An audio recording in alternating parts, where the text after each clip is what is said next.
नमस्कार दर्शकों, मैं हूं मेघना शर्मा। प्लैनेट 9 एस्ट्रो के इस एपिसोड में आपका स्वागत है। मेरे साथ हैं जाने माने ज्योतिष आचार्य श्री विद्यानंद वाचस्पति जी। नमस्कार पंडित जी। नमस्कार। आपके दर्शकों को भी मेरा नमस्कार। दर्शकों, जैसा कि हमने पहले बताया था कि मीन राशि में शनि प्रवेश कर रहे थे 29 मार्च को, तो उसका हमने आपको बताया था अलग अलग राशि पर क्या प्रभाव हो रहा है। किसी की 7.5 आरंभ हो रही है, किसी की ढैया आरंभ हो रही है। तो आज हम पंडित जी से इसी विषय में जानकारी लेंगे कि मेष राशि वालों की 7.5 का क्या प्रभाव रहेगा, क्या सावधानी रखनी है, कैसा रहेगा इनका अगले 7.5 साल का समय। तो चलिए पंडित जी बताइए। मेघना जी, सबसे पहले तो हम यह जाने कि 7.5 होता क्या है। जी, क्योंकि पंडित जी 7.5 से बहुत लोगों को भय भी रहता है कि पता नहीं क्या खराब होने वाला है। ठीक है, अब मैं यह बतलाने जा रहा हूं कि 7.5 है क्या। जी। किसी भी राशि पर 3 खंडों में 2.5 वर्ष का 7.5 वर्ष का 7.5 होता है। जी। यह आवृत्ति क्रम से 30 वर्षों में पुनः आता है। जी, मतलब 30 साल बाद फिर 7.5 आती है। फिर 7.5 आएगी जी। किसी भी राशि पर। जी। तो पिछले 30 वर्षों में हमने किया क्या है जी। या पूर्व जन्म में क्या करके है, उसके हिसाब से ही शनि की स्थिति हमारे जन्म कुंडली में होती है। अच्छा। और पिछले 30 वर्षों में हमने क्या किया, उसका प्रतिफल क्या होगा, ये चंद्र राशि से जाना जा सकता है। अच्छा, मतलब आप ये कह रहे हैं कि पिछले जन्म में जो हमने कर्म करे उसका तो प्रतिफल हमें मिलेगा ही 7.5 में, और पिछले 30 वर्षों में हमारे कर्म कैसे रहे, अच्छे रहे, बुरे रहे, उसका भी प्रभाव पड़ेगा। जी। तो से 7.5 के बारे में तो हमने जाना। अब हम मेष राशि के बारे में जानेंगे कि इनकी राशि पर कैसा प्रभाव पड़ेगा। अब मेष राशि के लिए इस समय शनिदेव मीन राशि में संचरण कर रहे हैं। 29 मार्च 2025 से मीन राशि में प्रवेश कर गए। जी। मेष राशि वालों के लिए शनिदेव की स्थिति 12वें भाव में होगी, जो मेष राशि का व्यय भाव है। अच्छा। 12वां भाव 10म स्थान का स्वामी है शनि। जी। ये स्थान करियर का है। जी। और 12वें भाव में है। जी। तो मीन राशि का स्वामी बृहस्पति और शनिदेव में समभाव है। अच्छा। न कोई बुरा फल देंगे न अच्छा फल देंगे। अच्छा। लेकिन 12वें भाव में है, व्यय भाव में है। जी। तो भाव के हिसाब से अच्छा या बुरा तो करेंगे ही करेंगे। जी। तो इस कर्म स्थान के लिए, कैरियर भाव के लिए 12वें स्थान में शनि, इनको उद्बोधन हो सकता है कि मैं विदेश जाऊं। अच्छा। या एवं प्रकार से खर्च की अधिक सोच आएगी दिमाग में। अच्छा, व्यय मतलब खर्चा। हाँ। अच्छा। तो इस खर्चे पर नियंत्रण रखें। जी। अन्यथा आर्थिक स्थिति खराब हो सकती है। जी। अब ये 10म भाव से यह भी देखा जाता है, कार्य भाव है, तो व्यवसाय करते होंगे तो कार्य है। जी। तो व्यवसाय में परिवर्तन का भी सोच आप में आ सकता है। जी। लेकिन इस सोच को अपने दिल और दिमाग से हटा कर रखें। व्यवसाय में कोई परिवर्तन न करें, व्यय न करें, अन्यथा हानि उठानी पड़ सकती है। अच्छा, मतलब जो भी कार्य क्षेत्र में जो भी काम करें उसे बहुत सोच समझकर सावधानी से करें। सावधानी से करें, साथ साथ इसमें बदलाव की कोशिश न करें, क्योंकि अच्छा। बदलने में फिर आपका खर्च बढ़ेगा। और मैं बार बार कहता हूं कि खर्च पर नियंत्रण रखें। अच्छा, और जैसे पंडित जी जो लोग नौकरी करते हैं उनके लिए वे भी अपने नौकरी के बदलाव की न सोचें। अच्छा। क्योंकि करियर का भाव है, जी। ये खराब भी हो सकता है। अच्छा। जहां है वहीं रहें, उसी में अच्छा सोचें तो ये बढ़िया रहेगा। अच्छा, स्थानांतरण की ना सोचें ना। ठीक है, मैं लगेगा पूछ लूंगी। तो शनिदेव 11वें भाव के स्वामी हैं। जी। 11वां भाव भी शनिदेव का ही भाव है। जी। 11वां भाव आय स्थान होता है। जी। सामाजिक स्थान भी होता है, मित्रता का भी स्थान होता है, अच्छा और ये व्यय भाव में चले गए। जी। तो 11 में से द्वितीय 12वां होता है, अच्छा एक तरह से धन भाव भी होता है, जी द्वितीय भाव धन भाव होता है। जी। तो ये आय भी कराएंगे, लेकिन खर्च भी उसी हिसाब से कराएंगे, क्योंकि 12वें घर में है तो ये खर्च भी अधिक कराएंगे। अच्छा, मतलब ये होगा कि पैसे आने से पहले पता होगा कि कहाँ खर्चा होना है। जी हाँ, अच्छा, पैसा आया नहीं, पहले से एस्टीमेट तैयार रहेगा कि हमें यहाँ ये खर्च करना खरीदना है। है, ये करना है। क्योंकि कोई भी ग्रह जिस स्थिति में होते हैं जी उसी प्रकार के मस्तिष्क में विचार भी उत्पन्न हो जाते हैं, खर्च का भाव उत्पन्न हो ही जाएगा। हाँ। अब अच्छा इस समय सावधान होकर खर्च पर नियंत्रण करें तो अच्छा रहेगा। जी। अब मैंने बताया कि मित्रता का भी भाव है, मित्रता से धोखा भी मिल सकता है, अनबन भी हो सकती है। अनबन भी हो सकती है, अच्छा और सामाजिक भाव भी है, सामाजिक प्रतिष्ठा पर भी आघात लग सकता है। अच्छा आप सबके लिए करेंगे अच्छा, जी। लेकिन लोगों को बुझाएगा इसमें गड़बड़ी। अच्छा, मतलब हम तो अच्छे भाव से काम कार्य कर रहे हैं, हाँ। पर सामने वाले को कभी कभी नहीं समझ में आता, वो उससे गलत ले लेता है। उसका कारण है शनि की साढ़े साती जब चलती है ना, जी तो लोगों का नजरिया जिन पर साढ़े साती चलती है उनके प्रति धुंधला हो जाता है, खराब हो जाता है, अच्छा, गलत भी सोचने लगते हैं। ये तो मैंने पहली बार ही जाना कि ऐसा होता है कि साढ़े साथी में लोग गलत भी सोचने लगते हैं। गलत भी सोचने लगते हैं। अच्छा मैं तो इतना तक प्रभाव देखा हूं जी। कि जो माँ जन्म देती है वो भी पराई हो जाती है साढ़े अच्छा। साती में। ठीक इसलिए इससे घबराए नहीं, जी ये जान लीजिए कि आप पर साढ़े साती है, इसलिए लोगों की सोच ऐसी है। जी। आप में कोई गड़बड़ी नहीं है, लेकिन साढ़े साती होने के कारण आपके प्रति नजरिया लोगों का खराब हो जाता है, इसलिए गड़बड़ी होती है। अच्छा तो आय भाव का स्वामी होकर व्यय भाव में जाने से ये प्रतिफल होता है। जी अब दृष्टि, जी। शनि देव मेष राशि वालों के लिए शनि देव की तीसरी दृष्टि धन भाव पर है, परिवार भाव पर है, कुटुंब भाव पर है, जी और वहां वृष राशि है, शुक्र की राशि है, जी और गुरु वहां बैठे हुए हैं। जी।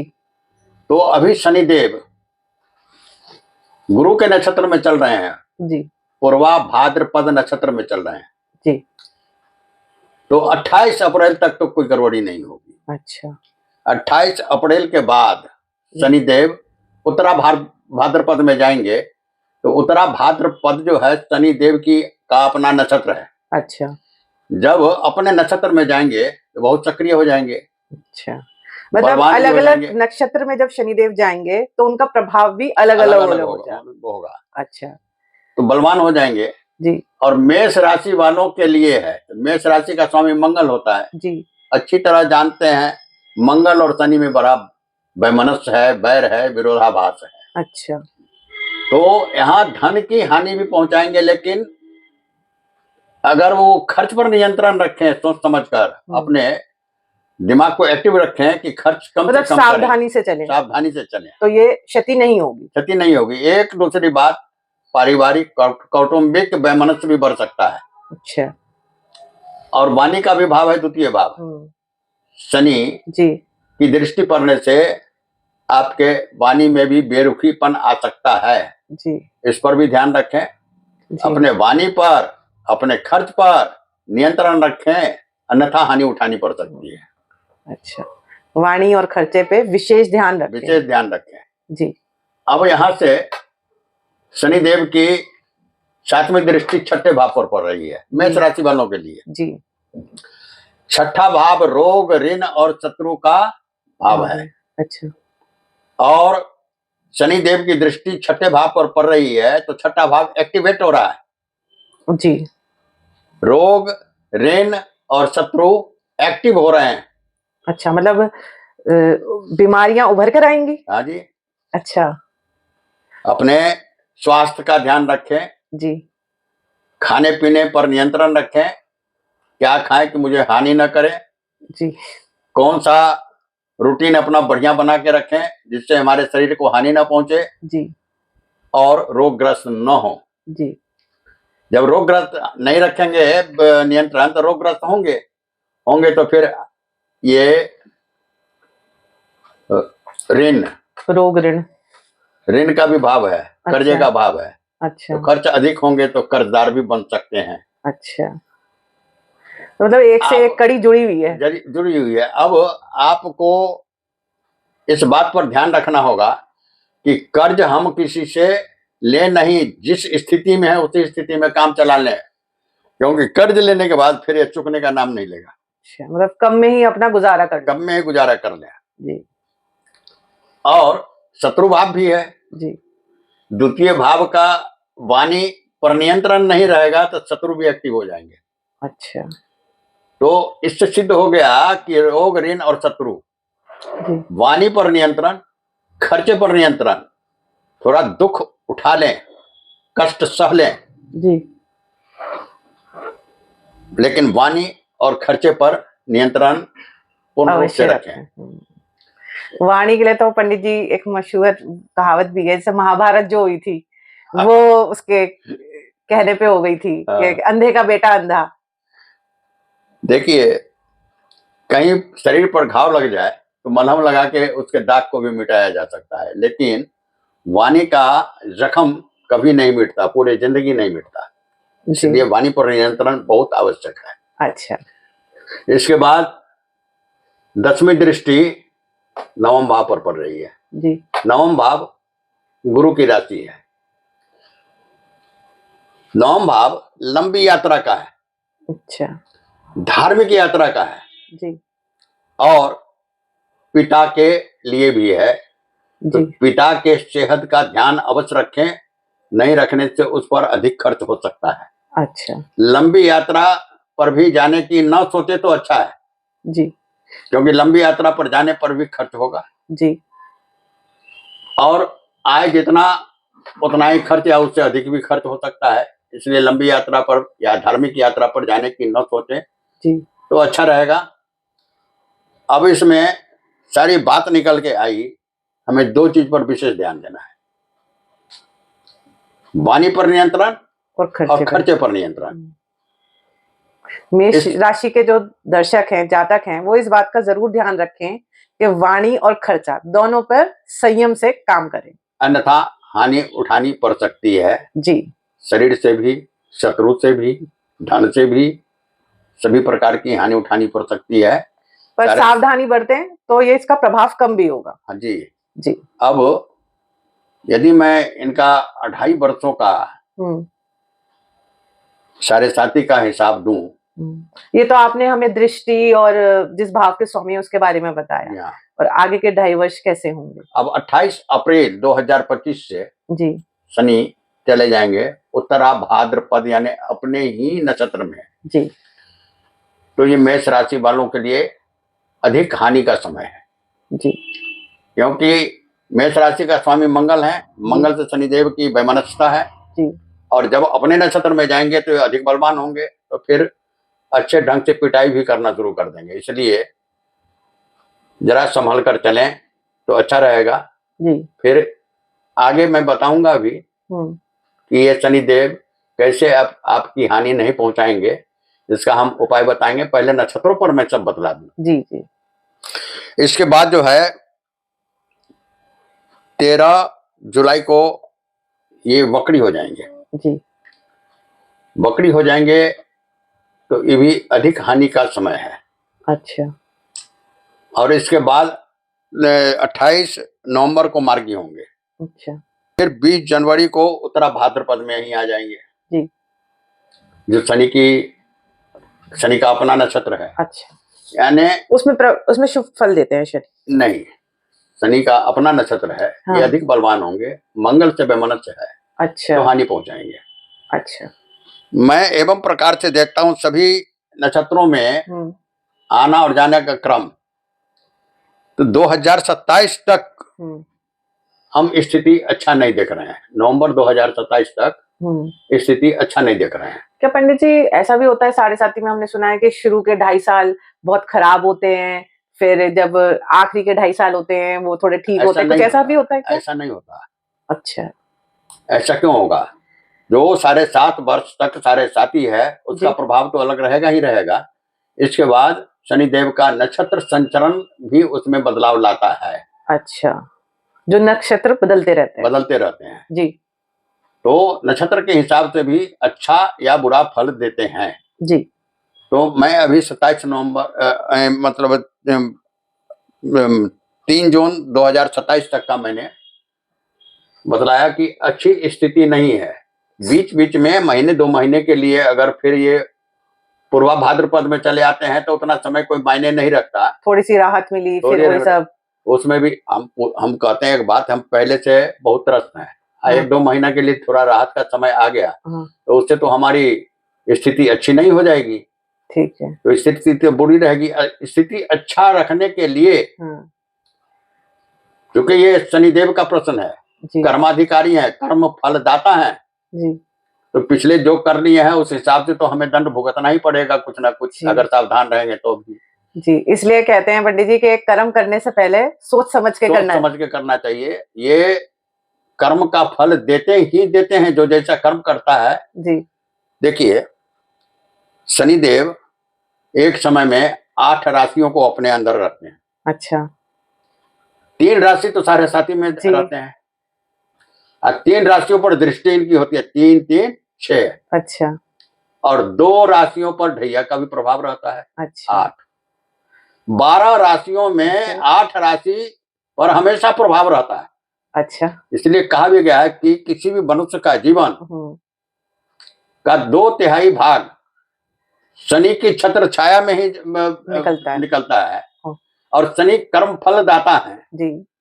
इसलिए कभी भी बुरे कर्म की ओर अग्रसर न हो। जी। पूरे जिंदगी का 2/3 भाग शनि देव की दृष्टि में है। जी। ये समझिए, काफी लंबा भाग होता है। लंबा होता है। हाँ। ये समझिए कि सीसीटीवी कैमरा है, सब कुछ अपने गिरफ्त में रखे हुए हैं, रिकॉर्ड करते हैं। अच्छा। तो उसका फल देंगे ही देंगे। जी। इसलिए जी। हमेशा कहा गया है मनुष्य को हमेशा शुभ सोचना चाहिए और शुभ कर्म करना चाहिए। अच्छा, दर्शकों, जैसे हमने पंडित जी से जाना मेष राशि के बारे में, उनकी दृष्टियां, प्रभाव और अलग-अलग नक्षत्र में उनका क्या असर रहेगा। पंडित जी ने बताया, कुछ सावधानियां बताई हैं, पर हम पंडित जी से जानना चाहेंगे कि इसके उपाय क्या हैं? कोई सरल उपाय, पूजा पाठ जिससे राहत मिल सके।